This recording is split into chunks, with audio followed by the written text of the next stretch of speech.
بسم اللہ الرحمن الرحیم۔ السلام علیکم دوستو، دنیا بھر کی خبروں میں آج آپ سنیں گے، لیکن اس سے پہلے اگر ہو سکے تو لائک اور سبسکرائب کا بٹن ضرور دبا لیں۔ شکریہ۔ افغانستان میں حالیہ برسوں کے سب سے تباہ کن زلزلے میں مرنے والوں کی تعداد 1400 سے تجاوز کر گئی ہے، جبکہ ہزاروں افراد زخمی اور ہزاروں گھر تباہ ہو گئے ہیں۔ افغانستان کی حکومت نے دنیا سے مدد کی اپیل کرتے ہوئے کہا ہے کہ فوری امداد کی ضرورت ہے۔ یورپی یونین نے زلزلہ متاثرین کی امداد کے لیے 130 ٹن سامان اور افغان حکومت کے منجمد اثاثوں میں سے 10 لاکھ یورو بحال کرنے کا اعلان کیا ہے۔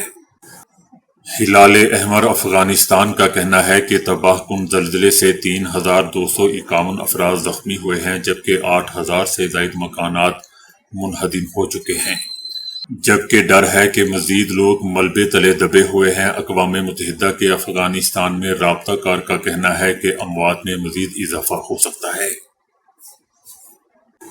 پہاڑی راستے، خراب موسم اور تنگ سڑکیں امدادی کام میں بڑی رکاوٹ بنے ہوئے ہیں۔ منگل کو ایمبولینسوں کی قطاروں نے تباہ حال سڑکوں پر متاثرہ دیہات کا رخ کیا، جبکہ ہیلی کاپٹرز امدادی سامان اور زخمیوں کو ہاسپٹل منتقل کر رہے تھے۔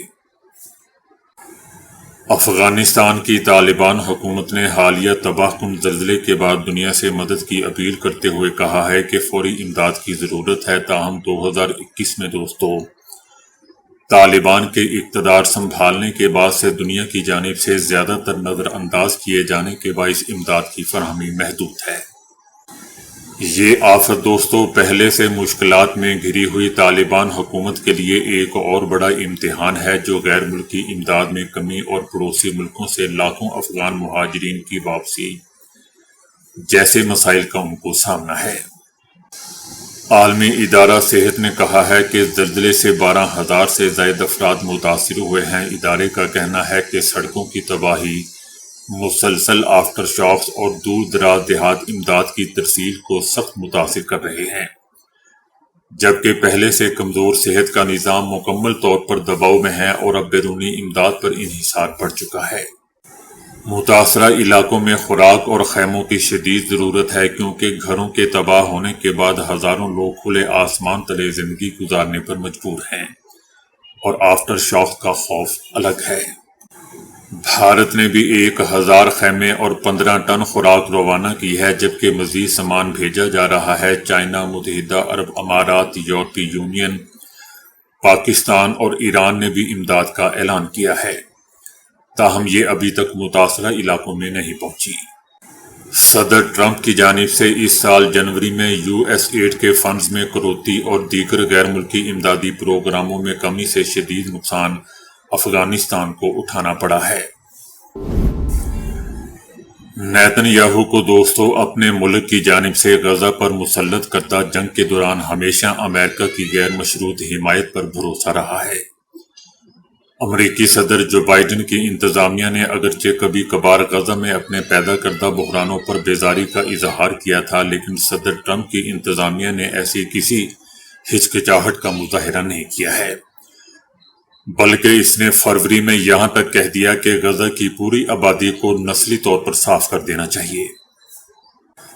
امریکی حمایت اسرائیل کی جنگی مشین کے لیے نہایت ہی اہم رہی ہے، کیونکہ امریکہ نے وہ ہتھیار فراہم کیے ہیں جن سے اسرائیل نے غزہ میں 63,000 سے زیادہ فلسطینیوں کو شہید کیا۔ سفارتی طور پر بھی امریکہ نے سلامتی کونسل میں اپنی ویٹو طاقت استعمال کر کے جنگ بندی کے مطالبات کو رد کر دیا، حالانکہ غزہ میں اموات کی تعداد مسلسل بڑھتی جا رہی تھی۔ اسی طرح امریکہ نے بین الاقوامی عدالت انصاف میں بھی اسرائیل کا ساتھ دیا، جہاں اسرائیل پر نسل کشی کے الزامات ہیں۔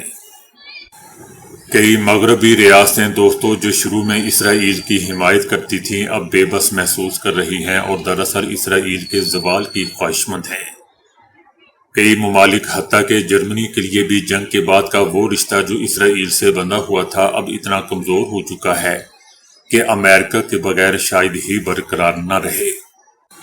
اگر امریکہ نے کل اسرائیل کی حمایت ختم کر دی تو سب فوری طور پر اسرائیل کے خلاف ہو جائیں گے، حالانکہ کوئی پہلا قدم اٹھانے والا نہیں بننا چاہے گا۔ اگر آپ اچانک امریکہ کو راستے سے ہٹا دیں تو آپ اس سب سے بڑی رکاوٹ کو ہٹا دیں گے۔ مڈل ایسٹ کے کئی ممالک دوستو امریکہ کی وجہ سے اسرائیل پر حملہ نہیں کر رہے اور جانتے ہیں کہ انہیں سخت مزاحمت کا سامنا ہوگا۔ اسرائیل معاشی طور پر بھی اس بات پر انحصار کرتا ہے کہ امریکہ ہمیشہ اس کے ساتھ کھڑا ہے جیسا ایک کوچ پس پردہ موجود ہو جو قرضوں کی ضمانتیں اور دیگر سہولتیں فراہم کرتا ہے۔ تجزیہ کاروں کا کہنا ہے کہ اسرائیل کو امریکی حمایت کے اچانک خاتمے سے مشکلات پیدا ہوں گی، لیکن شاید فوراً نہیں، کچھ وقت لگے گا جب تک بڑی ٹیک کمپنیوں میں بڑے پیمانے پر برطرفیاں نہ ہوں اور فوج لڑکھڑانا شروع نہ کر دے۔ امریکہ ہمیشہ اسرائیلی دائیں بازو کے لیے ایک تحفہ رہا ہے۔ اگر ڈیموکریٹ اقتدار میں ہیں تو وہ کہتے ہیں کہ دیکھو ہم انہیں کیسے قابو میں رکھے ہوئے ہیں، اور اگر کوئی ٹرمپ جیسا ہو تو وہ کہتا ہے کہ دیکھو ہم نے کچھ ایسا کیا ہے کہ امریکہ ہم سے اتفاق کرتا ہے۔ دونوں صورتوں میں انہیں جواز ملتا ہے، امریکہ کے بغیر یہ جواز ختم ہو جائے گا۔ اگر امریکہ کل ہی غائب ہو جائے تو اسرائیل شاید غزہ میں اپنی جنگ کو تقریباً 6 ماہ تک چلا سکتا ہے، لیکن اس کی ترجیحات فوراً بدل جائیں گی کیونکہ وہ زیادہ کمزور ہو جائے گا۔ اسرائیل جان لے گا کہ غزہ میں استعمال ہونے والی ہر گولی یا بم اس کے اپنے دفاع کے لیے کم ہو جائے گا۔ امریکہ کے بغیر وہ تجارتی سیٹلائٹس کی رکاوٹ بھی ختم ہو جائے گی جس سے اسرائیل اپنی سرزمین کو چھپاتا ہے۔ اس کا مطلب ہے کہ دشمن فوراً اسرائیل کے اندر بھی جھانک سکیں گے۔ اسی طرح دفاعی نظام جیسے آئرن ڈوم اور ایرو سسٹم جو جزوی طور پر امریکی فنڈ سے چلتے ہیں ختم ہو جائیں گے اور اسرائیل زیادہ کھلے حملوں کے لیے کمزور ہو جائے گا۔ امریکہ کے بغیر دوستو اسرائیل کو دوسرے فوجی سپلائرز تلاش کرنے پڑیں گے، شاید یورپی نیٹو ممالک سے، کیونکہ زیادہ تر ہتھیار وہیں کے ہم آہنگ ہیں۔ لیکن یورپ پہلے ہی روس کے خطرے کے مقابلے میں اسلحے کی کمی کا شکار ہے، اس لیے یہ جلدی ممکن نہیں ہوگا۔ اور دوسرا یہ بھی کہ یورپ اسرائیل سے ہتھیاروں کی قیمت وصول کرے گا، جبکہ موجودہ امریکی امدادی پروگرام کے تحت امریکہ یہ اسرائیل کو مفت فراہم کرتا ہے۔ اس لیے اگر کوئی اور ملک مدد کرے بھی تو اسرائیل اتنی بڑی مقدار میں ہتھیار خریدنے کے قابل نہیں ہوگا۔ امریکہ اسرائیل سے جیسا ہی اپنا ہاتھ اٹھائے گا، جیسے ہی فوجی قیادت کو صورتحال کا اندازہ ہوگا، وہ فوری طور پر جنگ ختم کرنے کا مطالبہ کر دیں گے۔ مرکزی بینک اور فوج تقریباً فوراً یہ سمجھ جائیں گے کہ ان کے پاس جنگ جاری رکھنے کے لیے ہتھیار ہے نہ پیسہ۔ بین الاقوامی عوامی رائے میں اسرائیل کی ساکھ پہلے ہی زمین بوس ہو چکی ہے، لیکن امریکی حمایت نے اسے عملی طور پر عالمی جواب دہی سے بچا رکھا ہے۔ جنگوں اور احتصالی پابندیوں کو جنم دینے والی مغربی سرمایہ دارانہ ماڈل کو ختم کرنا ایک ایسی دوستو ضرورت ہے جو سوویت یونین کے خاتمے سے پہلے بھی محسوس کی جاتی تھی۔ اگر امریکہ کے تجارتی مفادات کو خطرہ لاحق ہو تو مغرب اپنے دوست اور دشمن کے ساتھ یکساں رویہ اپناتا ہے۔ یہ ریت تو صدر ٹرمپ سے بھی پرانی ہے۔ اس سلسلے میں دوستو مشاہدہ یہ ہے کہ مغرب کا پہلے صدام حسین کو کویت میں الجھانا تھا اور پھر صدام حسین کو دھوکہ دینا تھا۔ پاکستان کے معروف BCCI بینک کے ساتھ جو کچھ ہوا وہ بالکل مختلف نہیں تھا۔ CIA نے اعتراف کیا کہ افغان مجاہدین کو خفیہ طور پر فنڈز فراہم کرنے کے لیے بڑے بین الاقوامی بینک کا استعمال کیا گیا۔ جب کام ہو گیا تو بینک مغرب کے لیے حسد کا سامان بن گیا۔ جیسا کہ شیکسپیئر کا ایک جملہ ہے کہ جس کا مفہوم کچھ دوستو یوں ہے کہ مغرب اسی چیز کے خلاف ہو جاتا ہے جس پر وہ کبھی بھروسہ کرتا ہے۔ اسی طرح ہواوے اور دیگر بڑی چینی ٹیک کمپنی جیسے کہ ZTE، ٹک ٹاک اور شامی پر موجود مغربی دباؤ بھی اسی پیٹرن کا حصہ ہے۔ روس، وینزویلا اور ایران جیسے ممالک کو توڑنے کی ناکام کوششیں کی گئیں تاکہ مغربی طاقتیں ان سے معاشی طور پر فائدہ اٹھا سکیں۔ سرمایہ داری دوستو بنیادی طور پر نجی منافع پر چلتی ہے اور قدرتی طور پر عوامی فلاح و بہبود پر خرچ کرنے کو ناپسند کرتی ہے۔ بھارت کو ہی لے لیجئے، بھارت میں تقریباً 80 کروڑ لوگ مفت یا سبسڈی والی خوراک پر انحصار کرتے ہیں، جو ایک بڑے تضاد کو ظاہر کرتا ہے۔ تضاد یہ ہے کہ ملک میں دائیں بازو کی حکومت ہے جسے بڑے کاروباروں کی حمایت حاصل ہے، لیکن زیادہ تر لوگ اب بھی بنیادی ضروریات کے لیے جدوجہد کر رہے ہیں۔ اب دو سرکردہ بھارتی ٹائکونز گوتم اڈانی اور مکیش امبانی امریکہ کے ساتھ مشکلات میں ہیں۔ ایک پر امریکی سرمایہ کاروں کو راغب کرنے کے لیے رشوت کی پیشکش کرنے کا الزام ہے، اور دوسرے نے صدر ٹرمپ کے روس سے تیل کی خریداری روکنے کے حکم کو نظر انداز کیا۔ 2013 میں دوستو، یہ دونوں ان سرفہرست گجراتی تاجروں میں شامل تھے جنہوں نے 2014 کے انتخابات میں وزیر اعظم کے امیدوار کے طور پر نریندر مودی کی حمایت کی تھی۔ مودی نے ان کا شکریہ ادا کیا اور پھر وہی کیا جو وہ سب سے بہتر کر سکتے تھے۔ اب دوستو، بھارت یا نریندر مودی کو چیلنج سے نمٹنے کے لیے برکس ایک موزوں پلیٹ فارم اس کے لیے ہو سکتا ہے۔ چائنا میں گرم جوشی سے استقبال کرنے پر روسی صدر پوٹن نے چینی صدر کا شکریہ ادا کیا اور صدر شی جن پنگ کو عزیز دوست کہہ کر مخاطب کیا۔